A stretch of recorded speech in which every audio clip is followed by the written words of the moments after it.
Going to be long, we hope. I'm sure you just have a lot of questions. So with question and answers, we have our officials with us today. My name is Leanne Matthys. I'm the national spokesperson. Let's start off. Let's raise hands, and we'll take one round of 5. Anyone? Let's start off. Raise your hand. You didn't explain it properly. There is no press statement. We are here to take questions in relation to the conference. Okay. Let me be clear. It's not only these people who are listening to you. The whole country is listening to you, and it doesn't understand what's happening. Okay, I'm being corrected. We are here.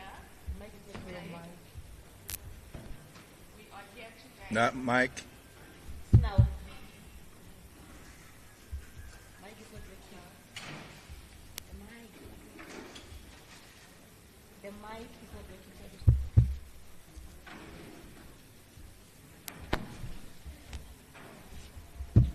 Yeah.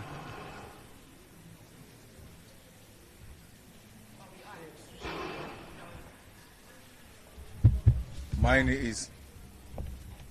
You see, you come late and then mine is working.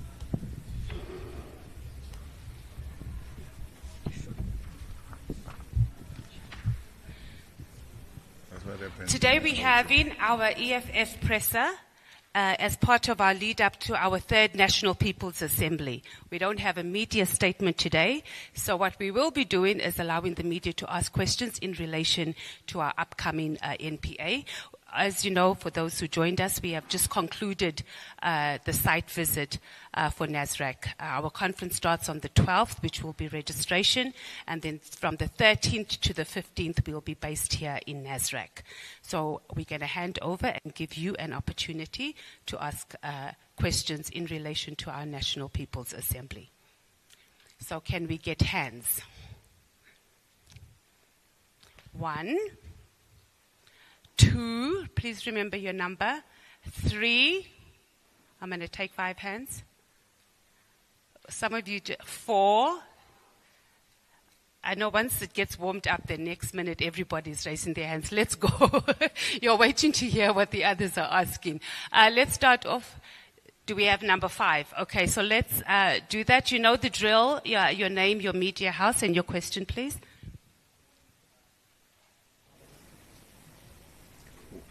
But where do you get this?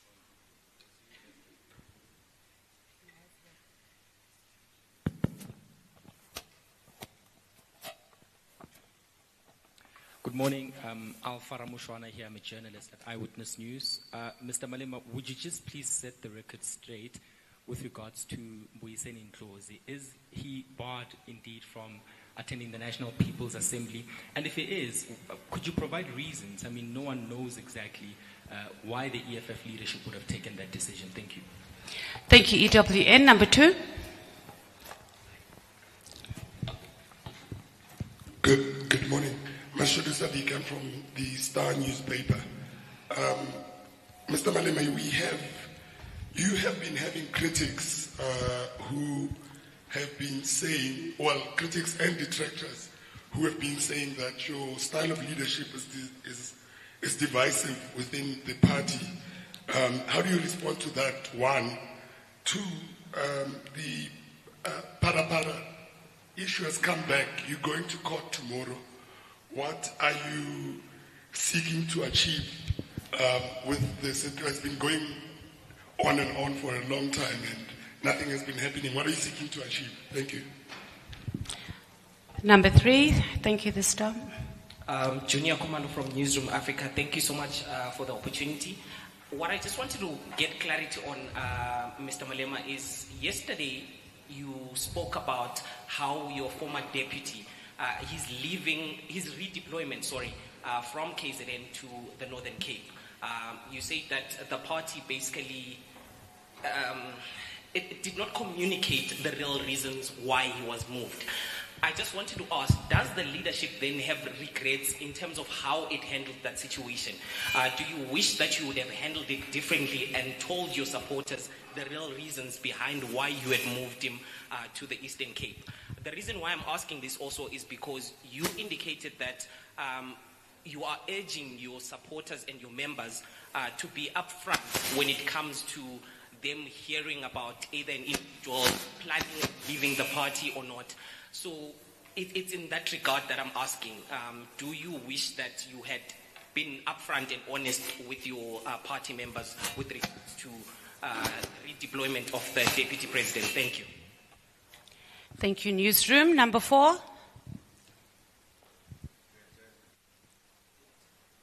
We have the mic here. Thank you, Desmond.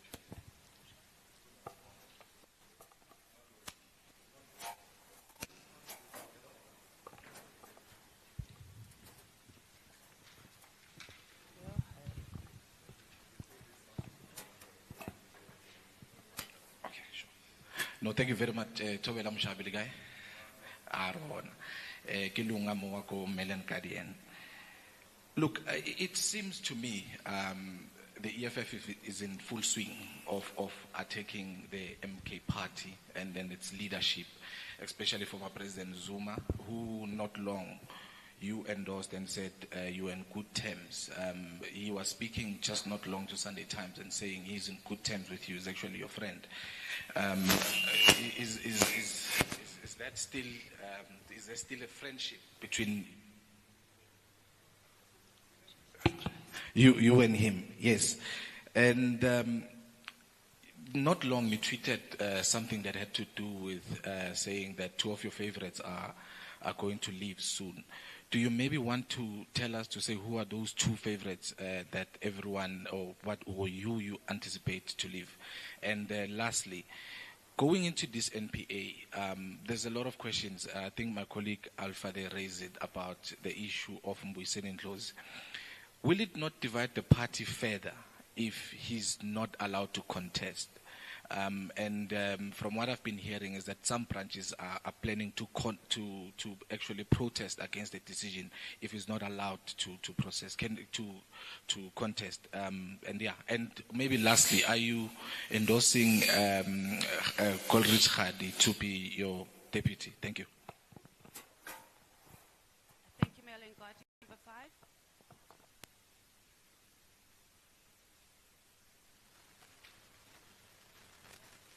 Were you number 5? Okay, we'll do another round. Let's conclude. Nhlanhla Kgatlana with the SABC. Mr. Malema, one question keeps on lingering on one's head is that throughout the years since the establishment of the EFF, you came across as a politician that was very calculative. And with these leaders leaving the party, did you, throughout this year, did you anticipate it? The second question I have, you are going to the NPA. It's the first time you guys are going to it facing these challenges. Are you concerned, especially with regards to what's been happening, that perceptions that the EFF is going through the most? Is it make or remake or break for the party? Thank you so much. Thank you. Over to you, President.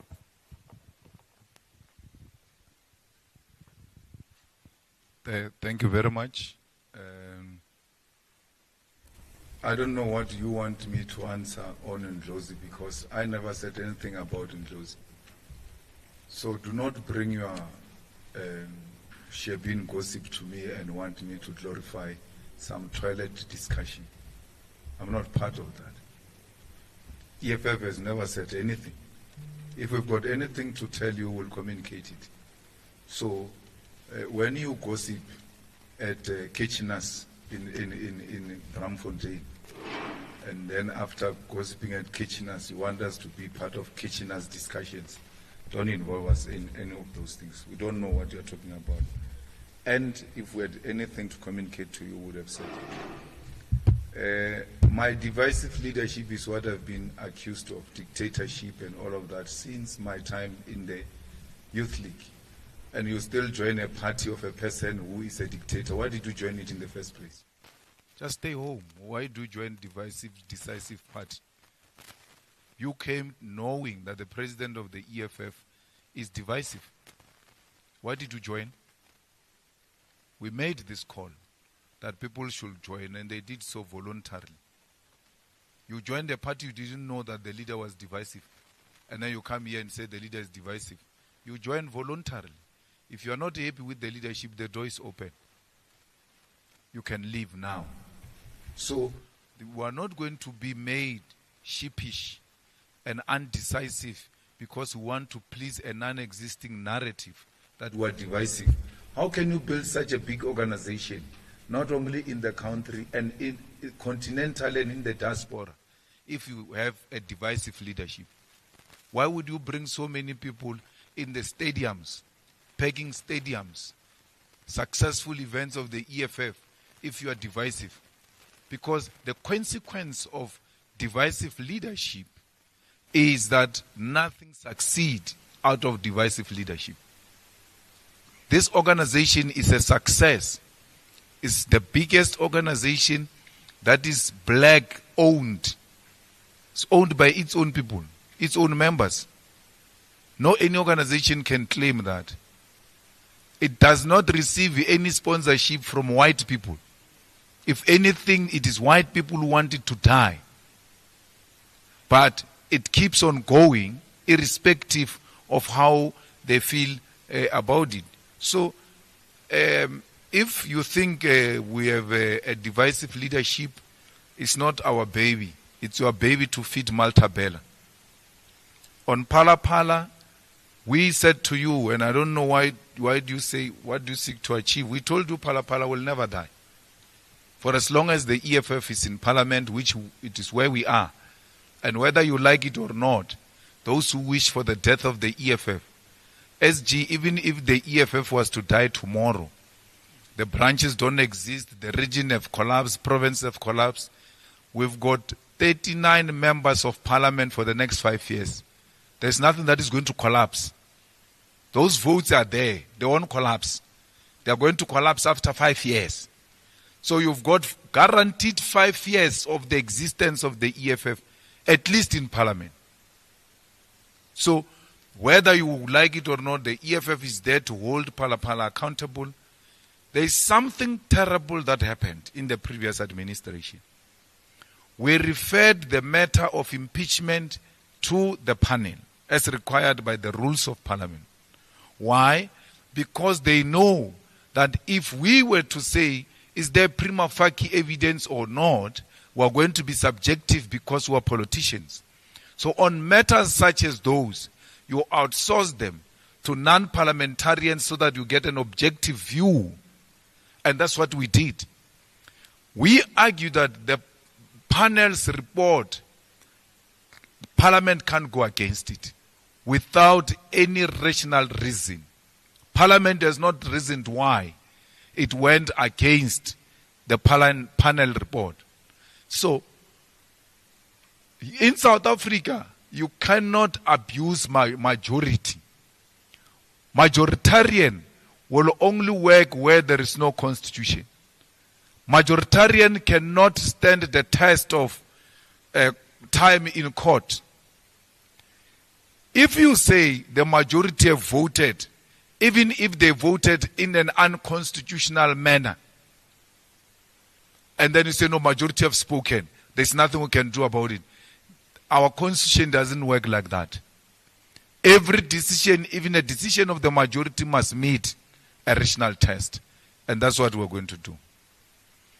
We have never hidden away the reasons why we removed the former deputy president from KZN and those that were deployed with him. We had a meeting of our own as the EFF. We made assessment. An assessment we made out of our own now direct interaction with the ground in KZN and the complaints we have been receiving from KZN led to the removal of the former deputy president and others. You know, to show you that there was something wrong that the deputy president was doing with other colleagues in KZN. Everything that was reported to us was extremely perfect. So they mastered the mechanism to meet the requirements, even if those things do not exist. There was a point where we wanted people to the stadium, to Moses Mabhida Stadium. And the numbers we received were extremely more than the numbers we received for votes. And that on its own just told us there's something wrong here. And then we did not intervene after. We intervened before. Unfortunately, we were very late. And that's why after we intervened, the SG was able to pull a mother of all matches before the elections in eThekwini. Because that time we're now reclaiming our organization and trying to reposition it. Unfortunately, we're out of time and we had to go to the elections. Me and President Zuma were very good.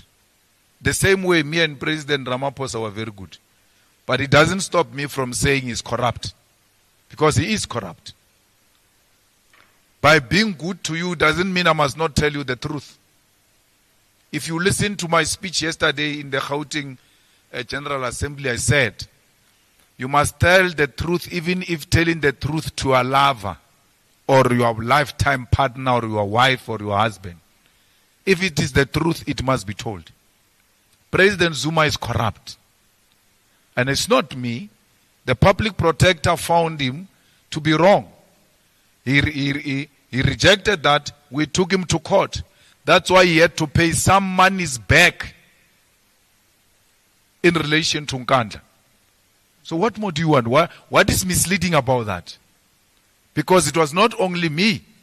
The public protector came to the conclusion that there were wrongdoings in Nkandla. The Constitutional Court said yes, he must pay back the money. And we were singing in Parliament that he must pay back the money. But it doesn't mean I've got anything against him personally. I'm dealing with issues of principle. And if it means telling them to your wife when she's wrong or your husband, I'll also do the same thing. We have no relationship with MKP. And even worse now when MKP has made it its program to recruit leaders of the EFF. Tomorrow we are marching to the Constitutional Court with everyone except MKP. The MKP won't be part of our march. If they want to march, they must go and organize their own. But ATM and even ANC can't join us. It's our march. And any other person that has been opposed to Phala can join the EFF march tomorrow, starting from Mary Fitzgerald Square. At what time is it? 8 o'clock, 8 a.m. Mary Fitzgerald Square, marching all the way to Constitutional Court. I don't know what's going to happen to you, CD, because you couldn't even walk here. There's small distance here. Imagine Mary Fitzgerald Square to Constitutional Court. So your problems are too many this week. So we are marching there. Why? We are highlighting the corruption of President Cyril Ramaphosa and the corruption of the ANC. And we will never stop highlighting how corrupt an ANC is and President Ramaphosa. And that doesn't lean President Zuma. I've never said I have any problem with President Zuma. Even tomorrow or any other day I can go and have tea with him. But I don't agree with him. And I don't agree with him not only from this microphone point of view. I tell him 4 eyes that I don't agree. I'm that type of a leader. My problem in South African politics is that I'm not a pushover. No one can push me around. Not white monopoly capital, not a white person, not so much powerful leader can push me around. And I'm hated for that. That no one can push me over. That such someone from a poor background, so poor family and so poor everything, who is he to think he can defy us? But that's me and that's my nature. I don't care. I stick to principle. No one can push me over. Not in a marriage, not in my family, not in politics, not in the social circle. I'm no pushover. I'm not a pushover. And I'm not going to allow anyone to push me over because we've got some relationship. If my wife can't push me over, why would President Zuma push me over? For what? What will I be begging from him? Which I did not beg from him when I was in the Youth League, when I was in the ANC. So it can't be that because we're being civil with President Zuma, therefore, when you are civil with him, you can't disagree with him. You must allow him to push you around, not me. And Mail and Guardian came with something, man, this weekend, which Ndlozi responded to. Rebellion, which is another question we asked. There is no branch that is going to protest here. Not a single one. As a political reporter, you have to have at least an entry understanding of politics. Just entry. You may not understand the depth of politics, but just have the most basic thing. So let's tell you basic, and the instrument you use to measure whether there's going to be a problem or not is those PGAs we had yesterday and a day before. They were not just PGAs. We were testing the waters so that we can anticipate and detect where the problem is going to come from. There was no single problem. Not one, not anywhere. The people you are talking about, they were never spoken about anywhere. Anyway. In 9 provinces, we registered 95% of expected delegates. All of them are registered. They are coming to UJ on the 12th to come and receive their accreditation after producing their ID. Everybody is registered. So you should know that the PGAs will tell you what's going to happen. And your bosses know because you were there in the PGAs. But the PGAs are not trending in the media. And this I was telling my wife. I said, you know why? She said, what? I said, because there was nothing wrong. Nothing went wrong. That's why they can't trend. You don't talk positive about the EFF. If any province had disrupted the PGA, that province was going to be a definition of all our PGAs, including those that were successful. Betile, weekend. Disappointed. We're normal, the tactician. We are no longer tactician. Betile weekend team. Nothing. Nothing that happened in the PGAs that is not going to happen here. And we did nothing. We went, we opened the PGAs, all of us. And then after that we left. So that branches can talk freely and express themselves. And which they did. And I don't know why you don't learn, because this is a repetition of what we've been doing over a period of time. And many of you were there. And we're aging together. Very soon you will be called veteran political journalist. But you still don't have an understanding of how do you get to see what's going to happen next. Everybody that I said that your favorites are going to leave the EFF, all those that we have anticipated are gone. Are gone. Everybody that we thought is going to leave, they left. Now we're proper. That's why you go fundraising even expired goods that are no longer relevant to the EFF. And then you say, so and so is leaving from the EFF, like high profile, referring to an expired goods. Because you are running out of high profiles. There is no one who's going to leave the EFF. Mail and Guardian even says Exodus. Exodus must exit. In your imagination, if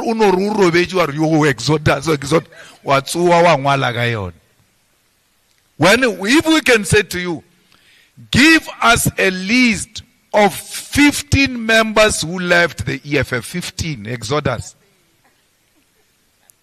You can't give us that. Nothing like that. Tell us which councillors of the EFF in the most remote rural municipalities have resigned from the EFF to join MK. None. But we can give those in KZN about the ANC. But it's not called exodus. Tell us of any branch of the EFF that called a press conference under the tree and say, as this branch we are all leaving the EFF. Nothing. Tell me of any region that has said and taken a decision that as Ikuruleni region, as eThekwini, as a Vembe region, we have taken a decision we are leaving the EFF. Nothing like that. So imagination is what is destroyed Mail and Guardian, by the way. Mail and Guardian was used to be the most influential newspaper. You guys have run it down. It is now even worse than Sunday World. Sunday World is more perfect with politics than Mail and Guardian, which used to set the agenda. And this is not a media attack. It's an honest assessment. So this is what used to happen when we were growing up. Because we were in the newspapers when we were young. Maybe from 17, 18, 16 years. My biggest picture in a newspaper for the first time was in Mail and Guardian when I was elected president of COSAS. The story was written by Matuma. I don't know if he's still in the media. Mail and Guardian will write on Friday. Then we know what is going to be the angle on Sunday. And then that angle of Sunday will influence what's going to happen the whole week until Mail and Guardian writes again on Friday. Can you claim that today? No. Your own colleagues don't follow your stories. So fighters, why do you follow people that are not being followed by their own colleagues?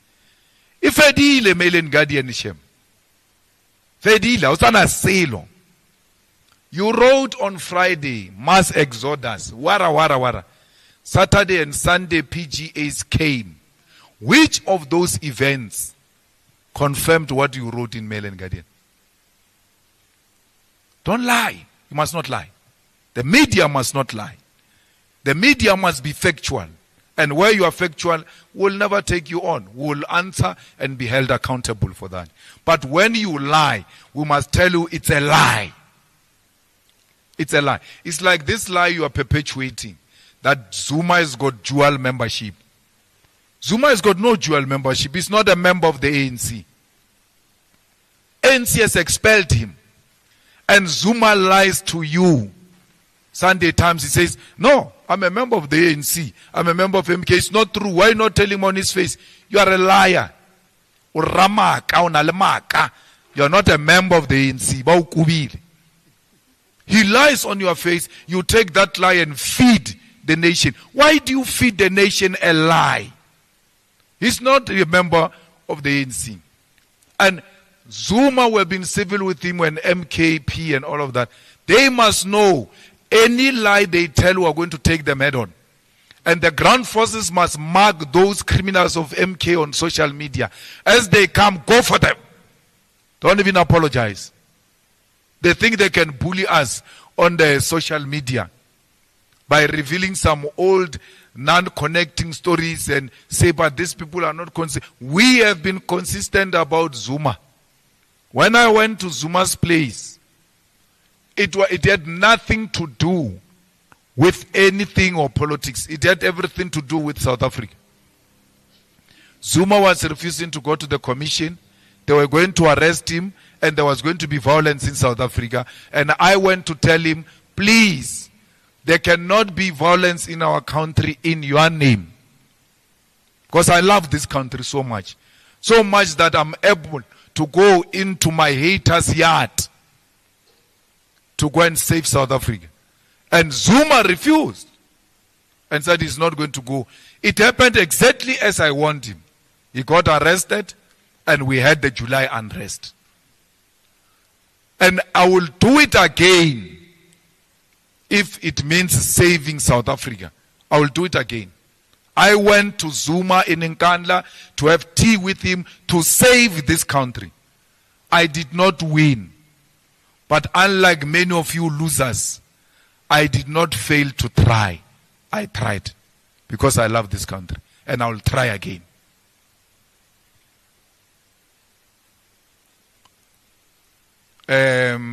I don't endorse Godrich or anyone. I don't. I don't get involved. Even in my discussion with individual leaders of the EFF, I tell them we can talk about everything else except that who must become what. It's not my business to do that. The provincial leadership of the EFF came to me, all provinces came to me and asked me to avail myself as a president of the EFF in the next NPA. And I agreed. And they only came to discuss me with me. They didn't come to discuss other people. And it is their duty as provincial leaders to do that. To do that, to tell us that you must avail yourself, or even if you avail yourself, please be aware that we will not support you for this position. It doesn't mean hatred. It's just an honesty so that when you arrive here at the NPA, you don't say, these guys hate me. Why didn't they talk to me? I would have understood. No, they are doing their work. And as part of the tradition, all of us who are sitting here today, leaders of the EFF in the provinces before the current ones, came to us to come and ask us to avail ourselves. And we are following the same process that has happened even before. I think that is that. Is there any question I didn't answer? No. I answered that one of. We don't anticipate any challenge. We are anticipating a robust debate, because even the criteria used to bring delegates here was of a higher standard. The branch had to meet a particular standard. And you know, once this branch meets this particular standard, it will produce a quality delegate who will not be obsessed with votes. Because the branches that are not of quality, they produce voting kettles. Voting kettles don't care about discussions. When you talk about organizational redesign, international relations, blah, blah, you speak for a very long time, SG. When you finish, Fagigam. They don't hear those things we are talking about. They want voting. So we are not bringing to our conference voting kettles. We're bringing quality. Thanks, Liam.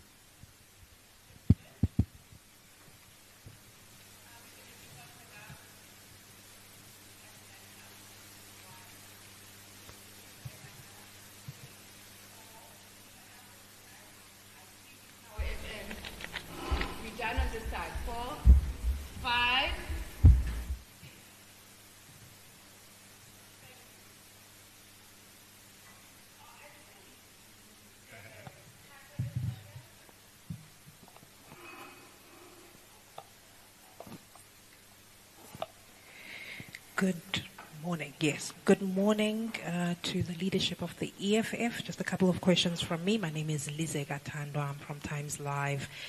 Mr. Malema, the ANC and the DA have been in this discussion around the Bella Act. We know what the EFF has said around the Bella Act, that it must be implemented in its entirety. Because it affects me, and I think it affects every parent, black or otherwise, what do you think needs to happen if the ANC concedes to the DA's demands around the two clauses? What does it mean for the transformation agenda? Just your perspective on it. And have you engaged the president around the Bella Act as the DA and other stakeholders have? I want to ask all the other leaders if they will contest their respective positions or possibly other positions in the top leadership. I'm primarily interested in the chairperson and the secretary, as well as the deputy secretary general. Mr. Malema, you entered into this progressive caucus early on this year, or when Parliament started. I wonder if, because there's quite a number of us who didn't feel that MK, in terms of the posture that President Zuma was taking in the lead up to the elections, that it didn't exemplify a leftist party. I wonder what constituted a progressive caucus to you, and does that still remain? My last question, sorry, there's quite a number. The ICC coming out with this arrest warrant for Mr. Benjamin Netanyahu. Given the South African, I think you also shared those feelings that the ICC favored the West. Has this changed your perspective on that forum? Thank you so much. Good morning, everyone. My name is Sine Sipho from Times Live. Mr. Malema, you have previously spoken about the MK party reaching out to the EFF leadership as in means of working with the Red Berets, but you had sort of rejected this. Zuma has again lamented his intention of wanting to work with the EFF. However, you have sort of highlighted that the MK party has been sort of trying to get EFF members into their own party, growing their own party.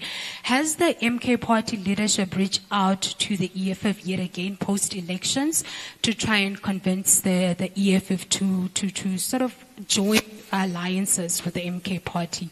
And what is your position on that? Thank you.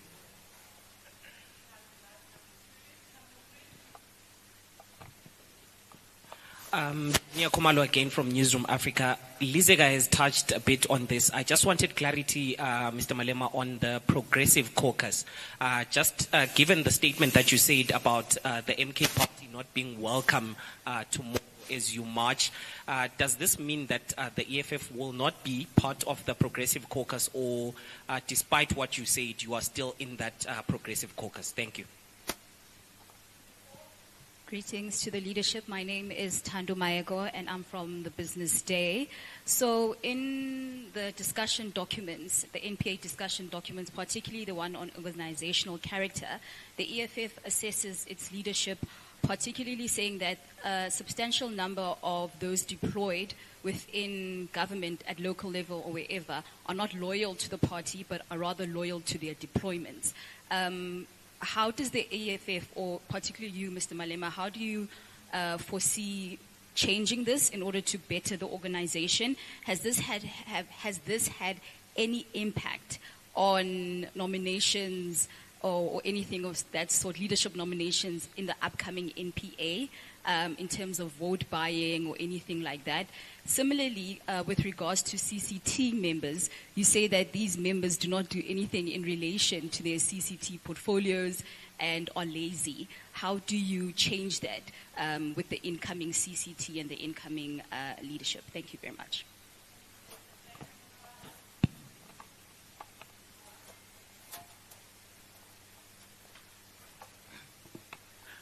Good day, Nkosinathi Shazi from Power FM. My first question is to the other leaders of the EFF. And it's more of a bit of a scathing question.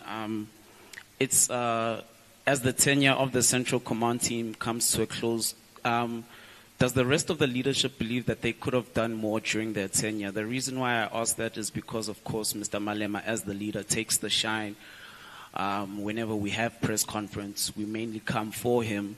And we also seen a situation where former EFF Deputy President Floyd Shivambu, after leaving the EFF, seemed to found a political bounce in his step. So this is a question to the other members of the leadership. Do you guys believe that you did well during your tenure? Will this be the order of the day for the next Central Command team meeting? I mean, Central Command, the leadership. Second question, with your guys' tenure set to come to an end, what would you rank yourself out of 10? Of course, after the 2019 general elections, you emerged as the third largest party. You guys have made strides in Africa, but you guys also face difficulties. You're now the fourth largest party after the election. So what would you rank yourselves out of 10? And then my last question, Mr. Malema, can the EFF live without you? The reason why I'm saying that, of course, you are heading into your third NPA. Of course, you just announced that you would be contesting the leadership position. But can the EFF exist without you? If, hypothetically speaking, which is unlikely, you lose the leadership position, can the EFF live without Julius Malema? Thank you very much. Thank you. I'm Hawalo Magoleo from UFM. You know, when a publication ran a story that Mr. Ndlozi could possibly be the next to leave, we saw quite pressure from people purporting to be EFF members on social media to say, the newspaper says this, why is the leadership, the organization not responding? Previously, the EFF never flinched because of a single media report, but this time it appears that each time there's a story, the negative ones, membership wants the party to now issue a statement. You feel like that the approach you had of closing rank is now cracking, you know, under pressure organizationally. And also, regarding your chapters elsewhere on the continent, there's elections there in Namibia. What are your expectations of that Namibian chapter? Because they contested previous elections, gained entry into parliament, but other than that, we have not seen the EFF doing better anywhere, whether it's Zimbabwe, whether it's Tanzania. They've not really gained ground. Even on social media, you can see that their pages were updated many months ago. So how's that project coming of having a presence on the continent? Thank you.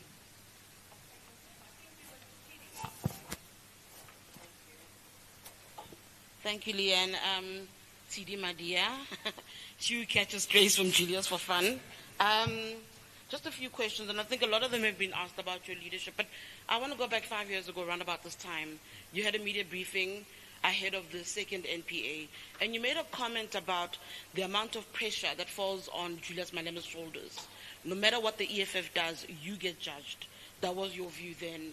I just want to get your sense of it now, and the evolution of the EFF alongside with that, taking into consideration that you did find your members now leading in government, and you did raise concerns about what that threat meant for the EFF. So that's a multi-pronged question. Number two,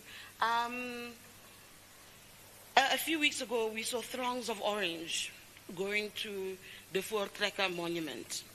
And part of what I was reflecting on when I watched that is how emboldened particular pockets of our society have become. That the 2024 general election results have made particular sectors feel that we can be taken back. You've been asked many questions about transformation here today, but mine is really just about watching what are generally black parties going off at each other in public spats. Just your sense of what needs to happen, because the truth of the matter is people are emboldened. White people in this country are emboldened and trying to drag us in a particular direction. And I cannot be the only person who sees it. Does the EFF see it? What is your perspective? That sea of orange in Pretoria, in Tshwane, I cannot forget. Just to comment on that. And lastly, you say everyone you anticipated to leave has left. Let me ask you quickly, who of those who've left is a great singer there? Thanks.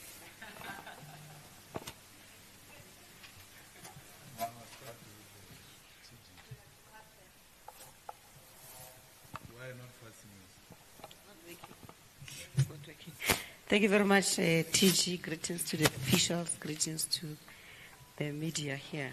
So I come from Ward 5 in Tshwane, and Ward 5 did not make it to the NPA because they got less than 10%.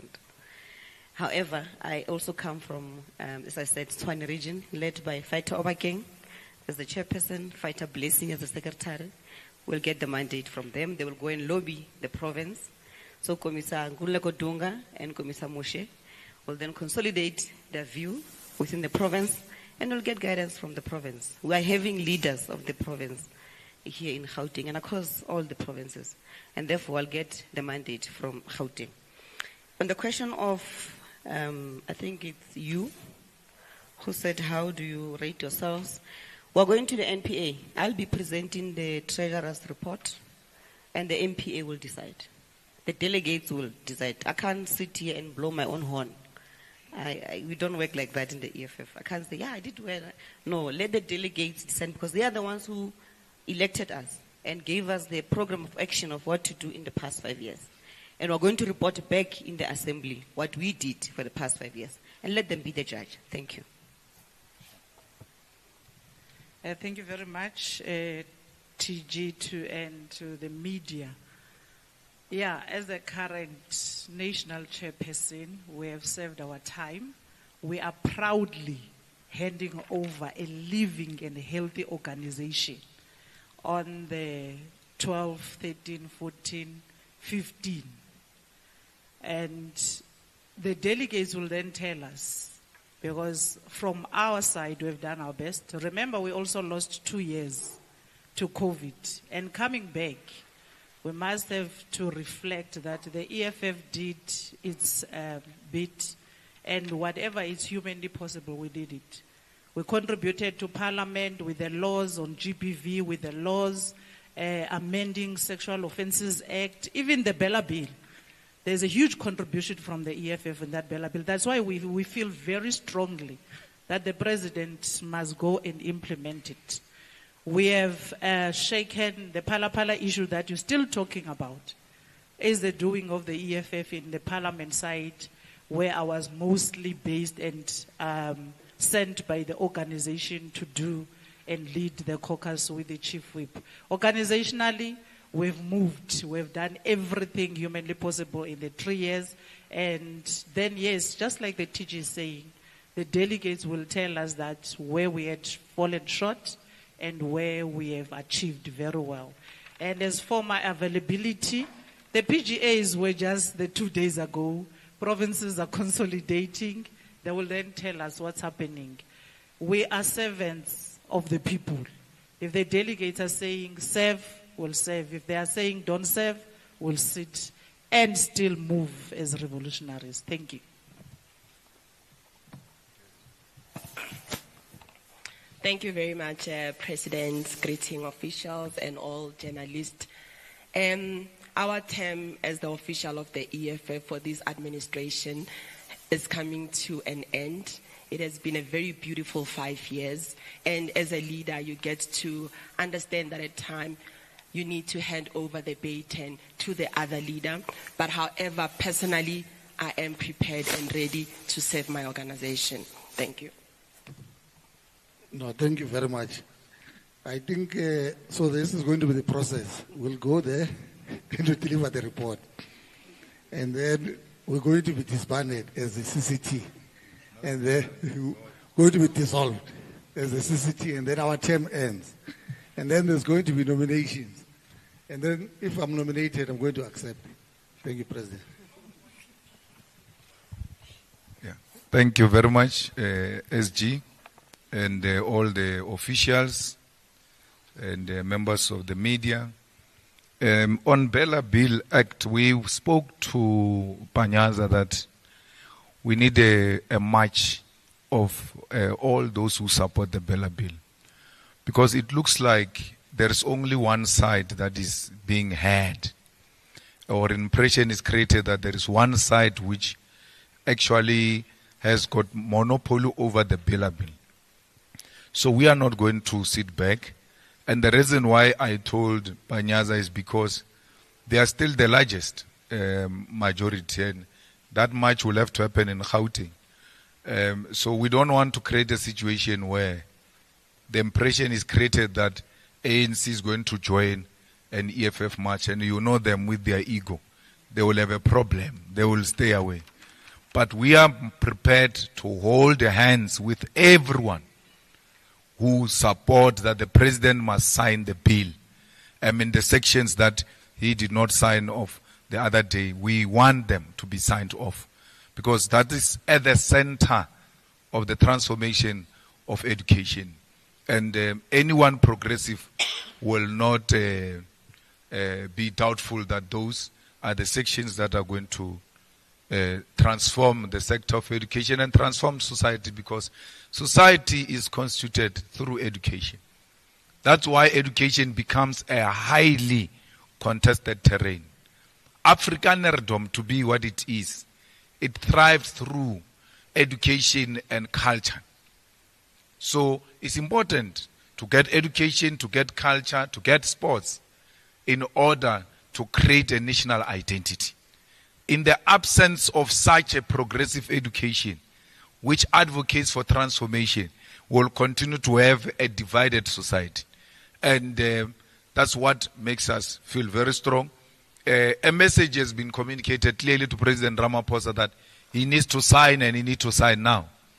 And in the couple of weeks, if he has not signed, whether the ANC is coming on board or not, we are going to be mobilizing our people and going to march to the union building that the president must sign the bill, because that is what we have supported throughout in Parliament. I think the leadership has answered the question on availability. The Progressive Caucus is based on the Progressive Charter. And that charter only applies in Parliament. So it's not based on anyone who agrees with what is in the charter can belong to a Progressive Caucus. You don't have to be left. As long as you agree with the bare minimum of what we seek to achieve in Parliament, you can sign. We fully agree with you. There is nothing left about MKP. There is nothing internationally progressive about MKP. I always ask the question, have you ever seen Zuma wearing a Palestinian scarf? He wears everything, including amabesho. But he never wears the Palestinian scarf. Even the most reactionary man called Cyril Ramaphosa, who became a president through the Jewish money and Jewish support, wears a Palestinian scarf, except President Zuma. Leave that. Have you ever heard him speaking about the Palestinian question? Even if he speaks about it in Zulu, have you ever heard him speaking about the Palestinian question? Sunday Times goes to have a sit down with him. They don't ask him that question. What is your view about ICC decision on Netanyahu? What is your view about Palestine? Where do you stand in relation to Cuba and its embargo? Where do you stand in relation to China and Russia? So, and this over glorification that he has signed for BRICS and all of that, it's work that he found there. It's not his own initiatives. He has got no track record of initiating anything that can unify anyone. He's got no such. So, we are not leaving any Progressive Caucus. You know, we are working so well with those comrades in Parliament of MKP in relation to issues of Parliament. Let's take, for example, I was in a meeting now this weekend not this weekend, the past week or a week before in Parliament of Ethics Committee, where we were nominating the co-chairpersons of the committee. Ntlamulo nominated J.P. Klope, and Mandisa Makasini of the EFF supported the nomination of J.P. Klope. We did not get the necessary numbers. And I nominated Mandisa as a co-chairperson from NCOP of the EFF, Makasini, and Ntlamulo of MK supported the name of Mandisa. There was no caucus position, nothing. But there is a principal agreement amongst us as parties that we are opposed to GNU. And wherever GNU raises its ugly head, we'll confront it, we'll crush it. We don't have to exchange notes. We don't have to have a caucus in order to work, because we have agreed on a minimum program. So we're going to work together. Why would I not work together with someone who says, let's support the expropriation of land without compensation. Even Helen Zille, if she can come and say, let's expropriate without compensation, I will hug her. Because that's what the EFF stands for. The Progressive Charter is based on the 7 non-negotiable cardinal pillars of the EFF, by the way, if you don't know. Go and read the Progressive Charter of the Progressive Caucus and compare with the 7 non-negotiable cardinal pillars of the EFF. You will realize this is a copy and paste of what the EFF stands for. I remember the only contribution was made by from MKP by Mqitama, where we said expropriation of land without compensation for equal redistribution. Mqitama said, let's not use equal, let's use equity. No, he didn't say equity. He said a word, man. We said for equal redistribution, and then he said something else, but he had a problem with the word equal. And he was saying we must put equity or something. Yeah, so that's how much the discussion went about towards the adoption of that progressive chart. Netanyahu, we support it. We support the warrant of arrest for Netanyahu for violation of human rights, for genocide, for killing innocent people. I have already written a question to President Ramaphosa, a parliamentary question, asking him, if Netanyahu comes to South Africa, will you arrest him the same way you said you'll arrest Putin? He has to answer that question. Because Ramaphosa has got another headache. Because Putin must come to South Africa next year, November, for G20. What's going to happen? Is he going to threaten to arrest him the same way he did? Or is he going to, in a cowardice manner, tell him not to come? But he can go to Putin's home. But he can't allow Putin to come to his home. What a coward. Let Ramaphosa pronounce from his mouth. He's going to answer that question. He's either going to answer it now, because you don't ask him critical questions. You ask him artificial questions. That question is going to arise when he appears next in Parliament. And I will ask him, will you arrest Netanyahu if he brings his big shoe, ugly shoe, to South Africa? Because he must be arrested. And that premier of Western Cape said he was going to arrest Putin. We will arrest Netanyahu ourselves. If Cyril is not prepared to arrest Netanyahu, we will mobilize our people, we'll go and arrest him. If he dare comes to South Africa, if he knows what is good for him, he must never come to this country. We don't harbor murderers and killers of children and women. We are for human rights. We are with the people of Palestine. And we do not doubt ourselves when it comes to that. MKP, did it reach out to us and all of that? They've never reached out to us. But the majority of President Zuma, if there is anything like that for him, given the relationship we have, when some prominent leaders of the EFF were going to MK, he had a responsibility to give us a courtesy call.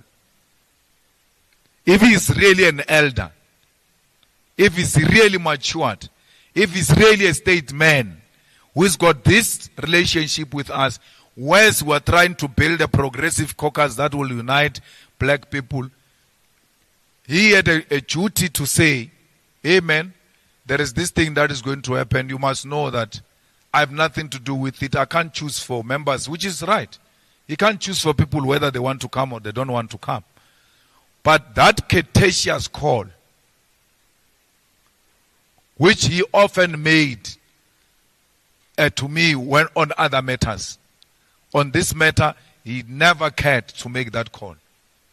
And that makes the relations to be strained, by the way. Because when you think you've got this kind of relationship with someone, and you get treated like you are nothing, you also start behaving like you are nothing to them. If you are nothing to them, they are nothing to you. And that's it. That's the end of it. It's like Vuyani knows that my wife is involved in infidelity. He keeps quiet. He doesn't tell me. When I find out and I ask Vuyani, he says, no, I knew, but it was not my place to tell you. That is a betrayal. That's not loyalty. It's like these people who are in the EFF who said to us, we knew so and so was going to leave, but did not tell the leadership. And they still want the relationship to be the same. You cannot know such information and not tell me and expect me to trust you. I do not trust them, and I will never trust them. Because trust is earned when you show loyalty at a point when it is needed. Not loyalty of nice time. When it's nice, no, we are loyal, president, CIC. When things are bad, you can't show that loyalty. You must show loyalty at the most tested moments. You sit there comfortably with people who are telling you an issue that is going to bring the organization into disrepute, an issue that is going to negatively affect the organization, and say, no, it was not my place to tell you.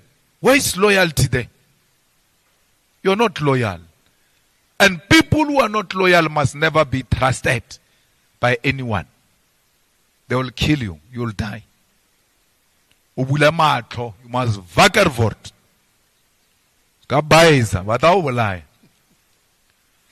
Hey, you and so must make and be together. We're fine. We're colleagues, we're fine.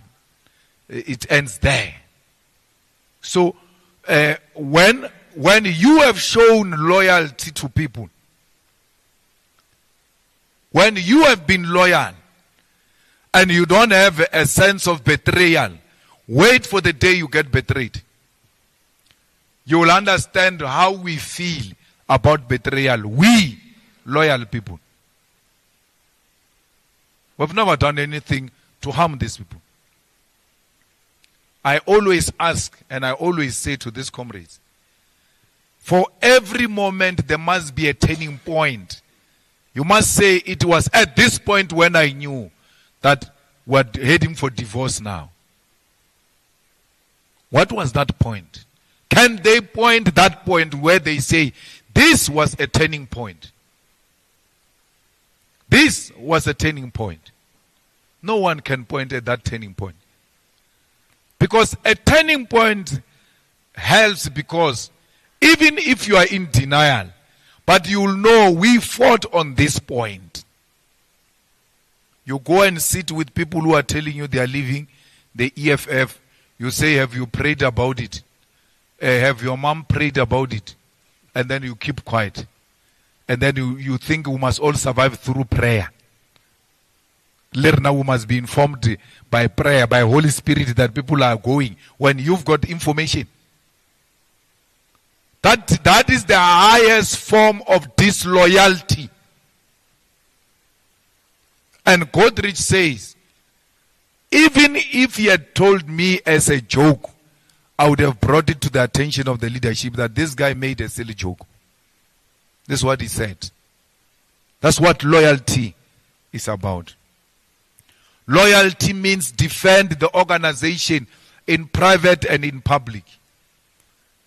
Our organization went through a particular period where all leaders had to come out and defend it, and you were not there. Why must I be there for you? Why should the organization be there for you when you were not there, when the organization needed you the most? And people go around here raising names of such people, and they think we must still trust them too, having known what these people have done to the organization. The organization gets insulted. The leadership gets insulted. In your name. People even threaten to disrupt EFF's conference. In your name. You keep quiet and then you say, we must say loyal. What loyal? You will rather be alone, my brother.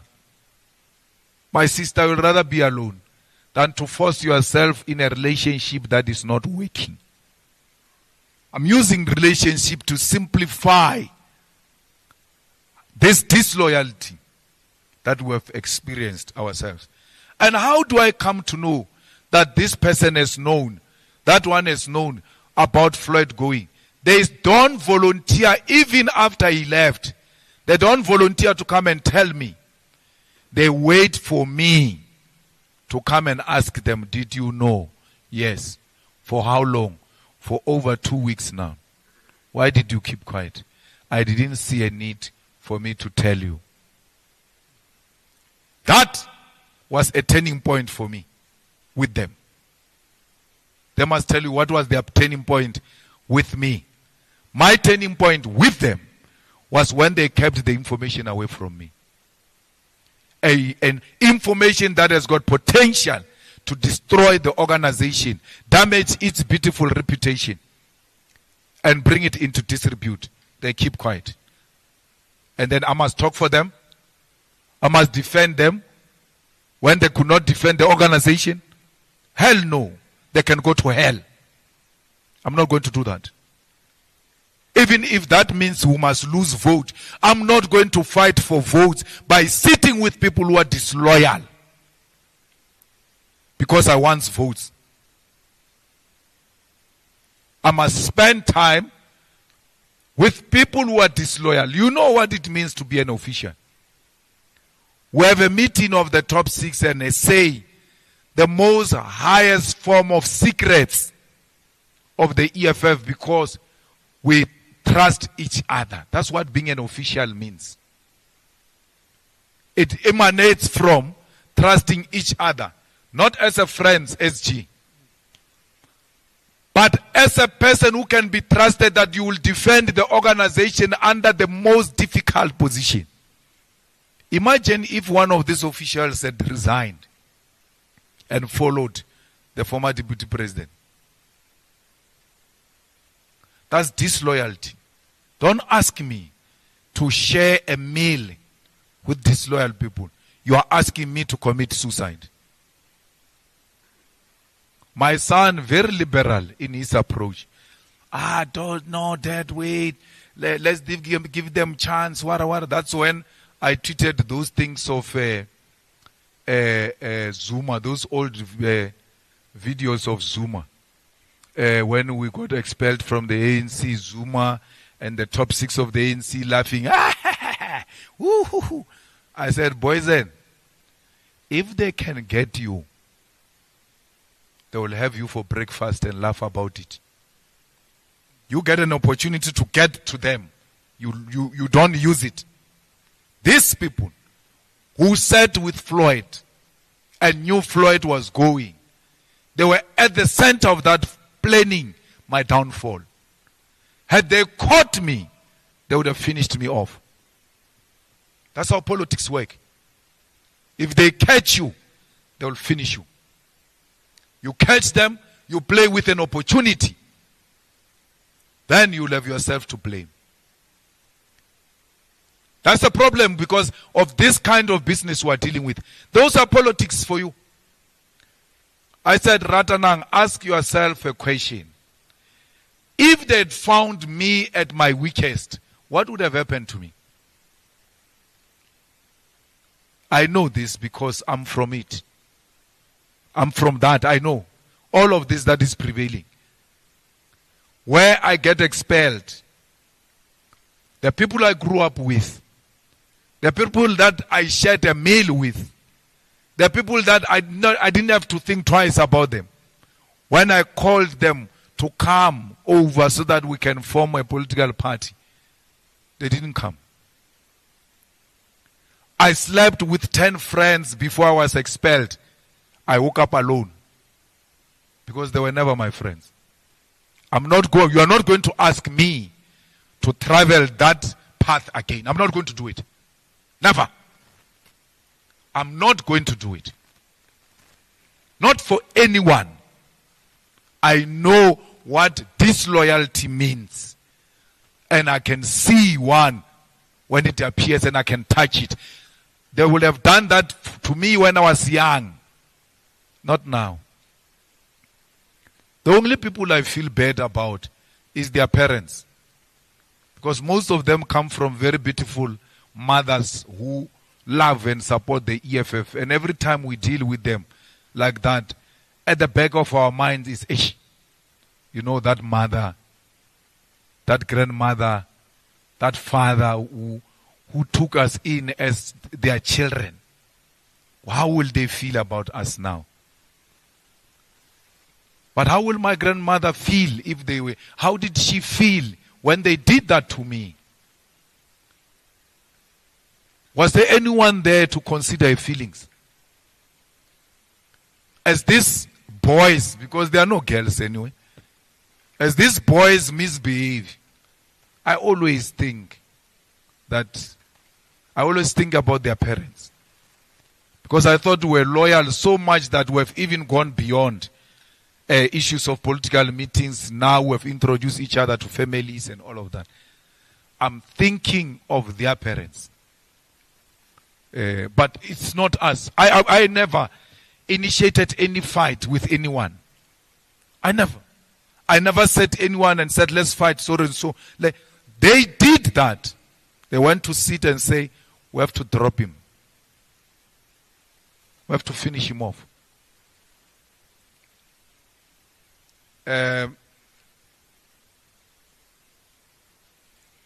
You know, the EFF is still very young, 11 years old. To wake up and say we've got loyal members and loyal supporters is deceiving. Loyalty comes out of longevity. I will not say those things I said in Leanne's podcast because she was very angry and the national chair came and said, put age restriction on that thing because you say wrong things. It's longevity. You know, it must take long. It must not be quick. Longevity. That's where loyalty comes from. It's like, that's what revolution is. Revolution comes out of longevity.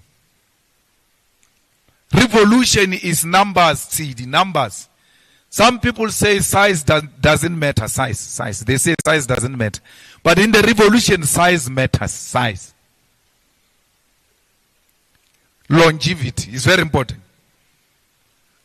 As we build this organization, which is still at its formative stages, you must expect the staff riders. You must expect the position mongers who fail to achieve certain things where they are and think the quickest way is through this way. As they fall on the way, you can't say the organization has failed. Because out of those experiences, out of that hard-working membership and leadership, loyal and disciplined members are going to emerge. And we are very patient with that process. We are ranking ourselves 10 out of 10. I'm blowing my own horn. TG saying she's not blowing. Hey, these people will not blow a horn for you. You will wait for a horn, it will never come. I'm blowing my own horn. I'm blowing a horn, Yabashavi, you know.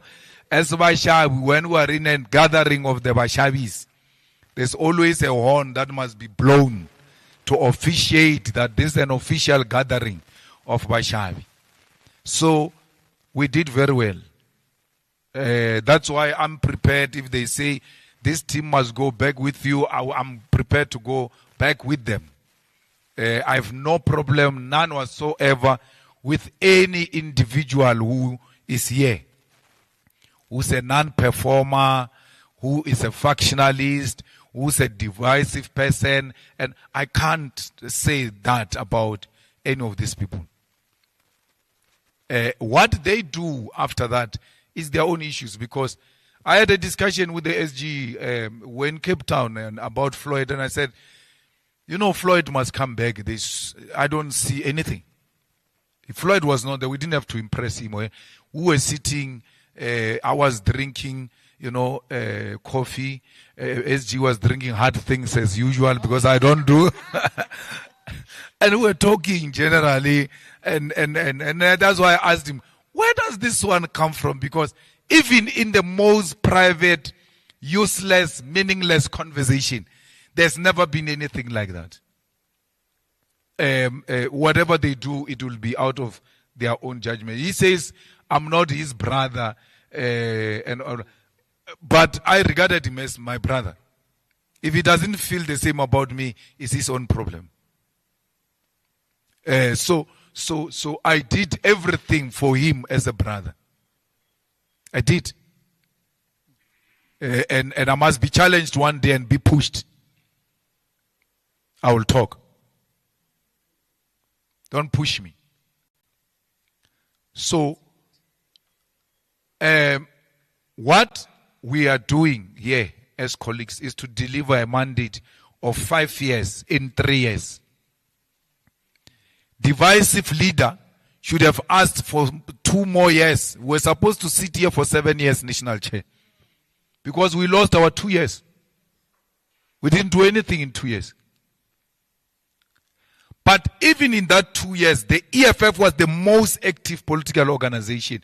Used innovation, creative methods to make sure that we keep our members abreast and informed of what is going to happen. We went as far as defying the COVID laws and went to fight for George Floyd under COVID. It's us. We went to fight for opening of stadiums under very difficult conditions, because we never said, no, guys, it's justifiable for us to stay at home. We felt very bad because we are hard workers. When there is no work, we feel bad. We want to work. Racism in Brackenfell in Cape Town. It was us during difficult times of COVID. So 2 years we haven't worked. Yet we worked because the laws were not allowing us to do anything, but we still made sure. We have never kept quiet on any newspaper report. Never. We don't respond to gossip. Otherwise, we'll spend all our lives. Tomorrow they say national chair, we must release a statement. Hey, we must release a statement. When you wake up in the morning, Lian, what is the gossip saying today? Yeah, write something. No. We're never under pressure. You can't say you are under pressure in the same sentence and say you didn't say anything. Under pressure would have meant we must respond, and we responded. Let me tell you, my brother, we don't respond to Twitter. We respond to our members. It doesn't matter what Twitter says. I've got 4 million plus followers on Twitter. I tweet and disappear. All I do is to retweet, and I retweet even ideas I don't agree with.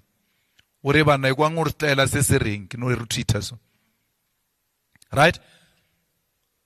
But I don't look at comments. I don't care. I use it to inform the people. I use it to defend the organization. That's it. How you feel about me on Twitter, I always knew that world is not real. Because a person speaks rubbish about you on Twitter now, and then they see you at the mall. They jump like headless chickens. The way they are so stupid, they even say, I'm the one who tweeted about you on Twitter. I will stop doing it.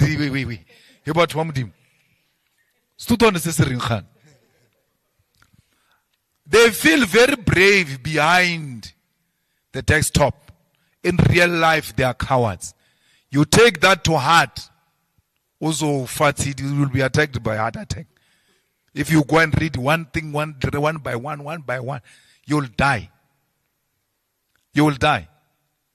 That time, a person is tweeting because it's on a free hotspot, Wi-Fi hotspot.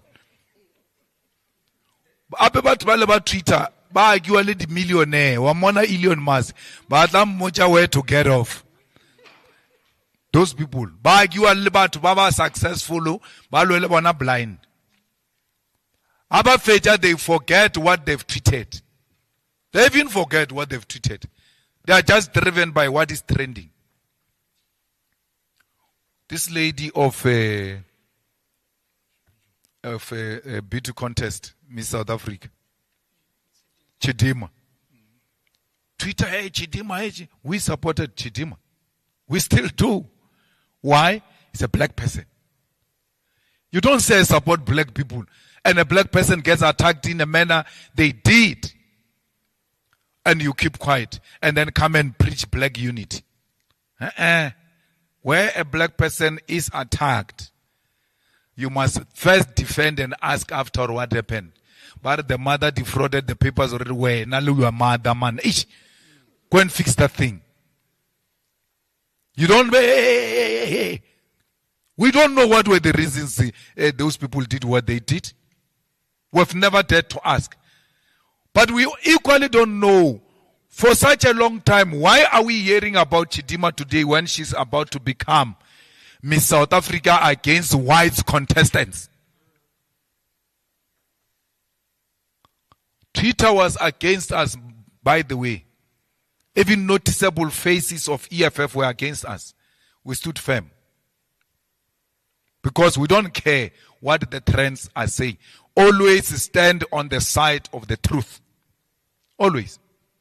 And the truth is, black people are hated everywhere. And we will fight for them. We are going to fight for black people who are also fighting us for fighting for them. Won't stop. Because there are black people who are fighting us.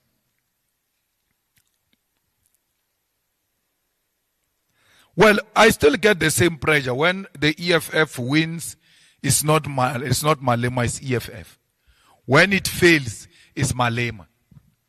Let's take, for instance, over the weekend, the Sunday World says Malema beefs up the legal team. Which legal team did I don't have any matter in court with anyone. It's the EFF. It's the EFF legal team that is going to defend the case of the EFF against Palapa. Malema, my grandmother's surname, just get written like that everywhere. That's not my surname. I don't know my father. That's my grandmother's surname. That's my mother's surname. So, I don't understand. I still have the same pressure. But what makes me happy is that the EFF has grown as a brand beyond Julius Malema. And Ipsos has presented that research to the EFF. It's not me. Ipsos came and said, the EFF brand has surpassed the brand Malema.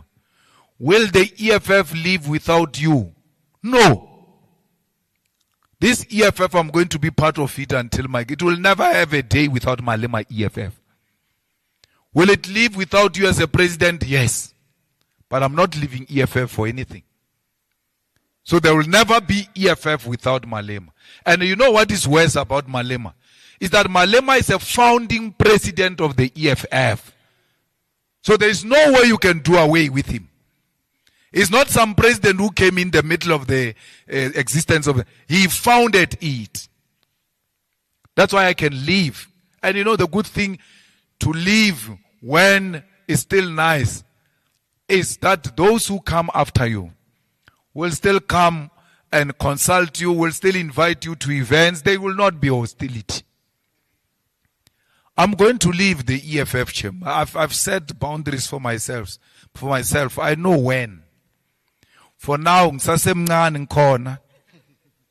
still going to have to keep up with me. I'm here. The whole of this agenda that is being pushed is to get me to be demoralized. I'm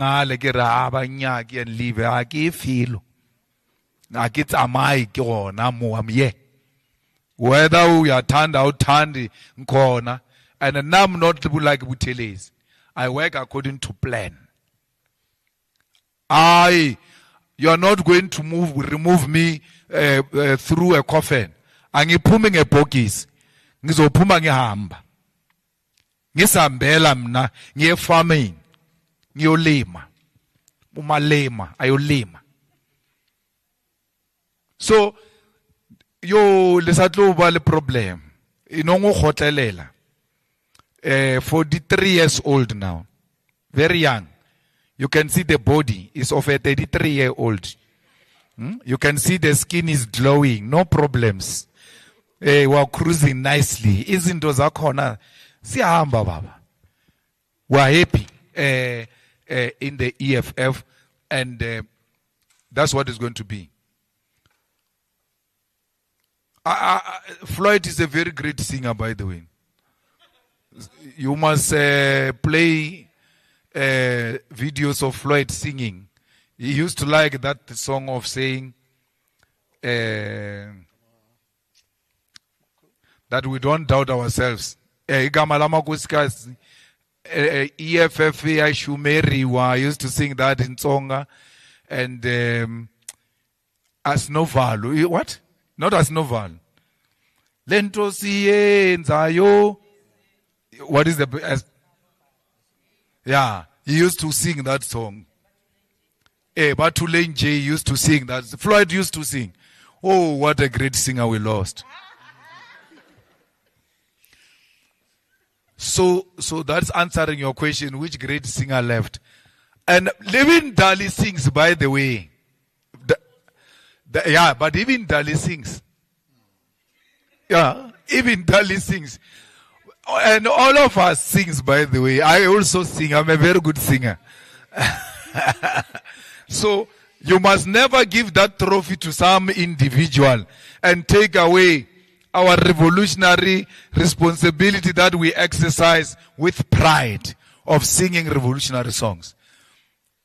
Because there were no idols held here in the EFF, and they said so and so won an idol. There's no one. Yeah. We're all great singers. And really want to take this opportunity, members of the media, to thank you. We've been together for the past 5 years. The only media house we've been seen is ENCA. We had a meeting with them, and we will announce a decision very soon, because we don't enjoy blocking any media from any event of the EFF. It's not what we exist for. The ENCA will tell you in their own right and interview that those who left made it very difficult for them to reach out because they were going through them and all manner of things. But we finally met, and a decision will be communicated, because we want everybody here. We can't say Daily Maverick is a media, because it's not a media.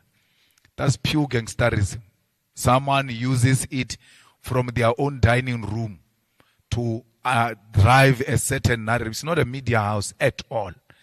It's like saying EFF podcast is a media house. It's not a media house. It's pushing EFF propaganda pure. But we don't do it pretending that it's a media house. It has been a very fruitful, exciting 5 years. But this year has been a very painful year. With the election outcome and with the recent developments, we didn't close it with a bang. To lose members is not an easy thing. Even if it's one member, it's a painful experience. But we are born to do this thing. We are born to lead society. And we can't be crybabies. You know, I was brought up by a grandmother. I've never seen my grandmother cry, not once. Whether a person dies, whether there's a bad thing happening, she's the one who was communicating bad decisions. Only saw her cry for the first time when they announced the death of my mother. And I always asked myself, why is this old woman not crying? Like, we'll be crying and announce so and so passed away. And then everybody will cry and all of that. She never cried. Why? She was a leader. She knew the day I cry, these people are going to collapse. I'm leading these people. We cannot be crybabies as leaders. We are hurt, but we are not crybabies. The more victories are still to come. And we will celebrate more victories of this organization. Out of difficult period, a new thing and beautiful thing will be born. We have to go through this test to demonstrate if we are here to stay or not. It's a necessary test which we have to pass with flying colors. Thank you very much.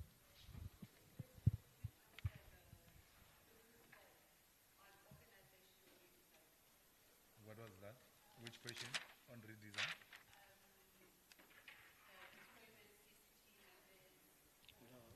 Oh, I answered it. I spoke about loyalty. And what I'm saying is that organization of a dictator, it critiques itself in that organizational redesign. It's not written by Business Day, that thing you're quoting. It's written by us critiquing ourselves. Yet we are called dictators. People who can say, the people who are in parliament, they are not loyal to the organization. They are loyal to their positions, the leadership and this and that. It's us. Before it goes anywhere, it's us who discuss it and say, now we have polished it enough, it's proper, let's take it out. It's a constructive criticism of the organization, and the delegates are beginning to respond to it. And they did so during the weekend. They will do so on the 12th to the 15th. On the 12th, we are registering delegates at UJ Soweto campus, and all of you members of the media must be registered there. No chance takers will be registered as masquerading as media. Then from there, our delegates, it's going to be a smooth process. We have registered our delegates already in the PGAs. When they walk in, they produce their ID. It gets punched on the laptop. I almost said computer because I'm that old. And then it gives out your details. The whole name tag will appear. So they will sit this side, type your name, and then the name tag will appear on your side. Then you will be taken a beautiful photo, which is going to fit on that space. If they have not done that yet, they've done that. They've done that already. So then the name tag will come, and then you will be asked if all of those details are yours and they are proper. You say yes. It gets printed on the next chair, and then it gets issued out. Then you sign that you have received your name tag. Let me tell you what is more beautiful. And that's why I'm looking forward to that beautiful conference, because it's going to be constituted out of 2,500 delegates. 1,600 and something CD. Out of 2,500, 1,600 plus are females. More than 50%. So we are going to a women's league conference there. It's women. That's why it's so peaceful. Women are people of peace. That's why it's going to look so beautiful, because majority will be women. Imagine you get into a taxi, you are hiking to Zanin, and then some kumbi stops. When you open it, it's full of men, and you are a man yourself. You're like, I know, I made a mistake, you can pass. We're not a hostel. Unlike the other thing that people went to. It can't claim these things that we are claiming. Not even the ANC can claim these numbers of women. You say you are fighting for women. You go to a party of patriarchy, a party that has got no proper women representative, even at the highest form of leadership.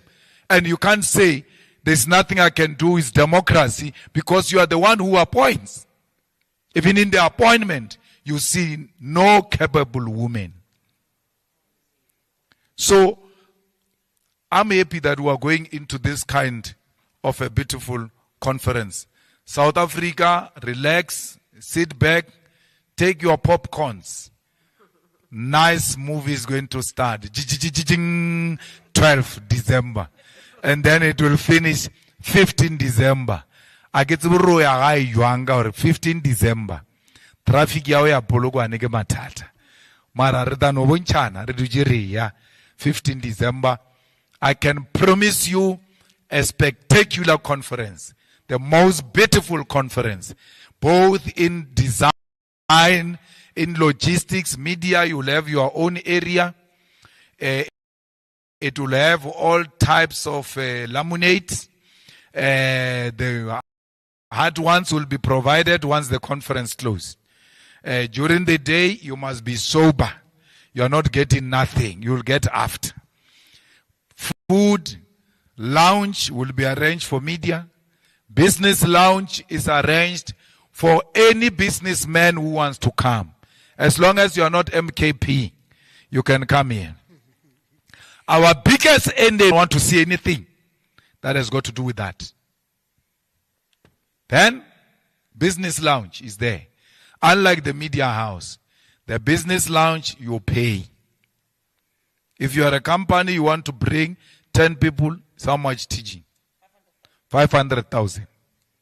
Come and relax. Come and listen to the proceedings. When you get bored by us, you can retreat to your own lounge. All things will be provided at those business lounges. Any businessman who wants to promote anything. I was so happy when I entered Limpopo PGA. There was an ambulance company. And that ambulance company was black owned. But it didn't look only like an ambulance company. It looked like some medical aid. It's just that I didn't ask too much. It looked like it provides facilities beyond ambulances. They came and set up nicely at that PGA. I went to check their stall. Anyone who wants to come and show off, exhibit their business and anything, come. You are more than welcome. The EFF is not anti-business. Even white people who want to come and show their agricultural equipments, they are a company that deals with agricultural equipments, come, because we are the people of the land. When you deal with agriculture, you are dealing with us. Come here and come and appreciate the beauty of the EFF. So, we've got, as the EFF, more than 1,000 public representatives. We've got a support from black middle class. So you've got any product you want to sell. Majority of these people are not going to be matriculous people, are not going to be unemployed people. They are of a particular category, which might be a target of your business. I'm selling your business lounge now because you're not selling. So please, fellow South Africans, let's go and come and support, especially business people, support the exhibition of the EFF. It's not only 500,000 because someone will say it's expensive. 500,000, 10 people. The next one, 250 for 5 people. Individual, 50,000 individual. There's a one of 100,000. So contact the office of the TG. You might not be a delegate and you wish to come. Do you have 50,000? Come here. You'll have your lounge and then you'll participate, but you must know when the real business happens, you are going to be excused to the lounge. Thank you very much. You are invited to lunch, members of the media, and we are going to have a lot of media interactions, one-on-one, with a lot of media houses. We may not do all of you, but you can't say, I'm a human being, but so kita no topa mola print, radio, this, that, but all sections of the media will be accommodated, including podcasts. We'll do podcasts where we can be asked anything. There is no wrong question, Zito. There is a wrong answer. Media can ask anything. How you answer is your own business. Thank you.